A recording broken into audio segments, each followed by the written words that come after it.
വയനാട് പച്ചിലക്കാട് ജനവാസ മേഖലയിലിറങ്ങിയ കടുവയെ പിടികൂടാൻ തെരച്ചിൽ ഊർജിതമാക്കി വനം വകുപ്പ്. ഡ്രോൺ ഉപയോഗിച്ച് നടത്തിയ പരിശോധനയിൽ കടുവയുടെ ചിത്രങ്ങൾ ലഭിച്ചു. പ്രദേശത്തെ കാപ്പിത്തോട്ടത്തിലാണ് കടുവയുള്ളത്. പടിക്കംവയൽ ഭാഗത്തെ വയൽ പ്രദേശത്തോട് ചേർന്ന വാഴത്തോട്ടത്തിലാണ് രാവിലെ 9 മണിയോടെ നാട്ടുകാർ കടുവയെ കണ്ടത്. പശുവിനെ പോലെ ഉണ്ടായിരുന്നു. ശരിക്കും നോക്കിയപ്പോഴാണ് ഒറ്റുണ്ടാക്കിയപ്പോ എന്നെ നോക്കി. തുടർന്ന് വനം വകുപ്പ് ഉദ്യോഗസ്ഥർ സ്ഥലത്തെത്തുകയും പരിശോധന നടത്തുകയും ചെയ്തു. കാൽപ്പാടുകൾ പരിശോധിച്ച വനം വകുപ്പ് ഉദ്യോഗസ്ഥർ കടുവ തന്നെയെന്ന് സ്ഥിരീകരിച്ചു. ആദ്യമായിട്ടാണ് കടുവ വരുന്നത്. ഈ പ്രദേശം വനപ്രദേശമല്ല. വനത്തിന് എയർ ഡിസ്റ്റൻസ് പോലും ഒരു 7 കിലോമീറ്റർ അപ്പുറമാണ് വനപ്രദേശം എന്ന് പറയുന്നത്. മാനന്തവാടി കൽപ്പറ്റ RRT സംഘം തൊട്ടടുത്ത കാപ്പിത്തോട്ടങ്ങൾ കേന്ദ്രീകരിച്ച് 2 തെർമൽ ഡ്രോൺ ഉപയോഗിച്ച് പരിശോധന തുടരുകയാണ്.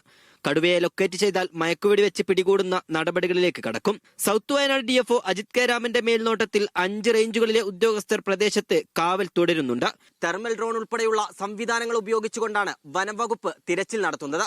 എത്രയും പെട്ടെന്ന് കടുവയെ പിടികൂടണമെന്നുള്ള ആവശ്യമാണ് ഉയരുന്നത്. ക്യാമറ പേഴ്സൺ ബബീഷ് കക്കോടിക്കൊപ്പം ഫൈസൽ നെടുമ്പാല, മീഡിയ 1, വയനാട്.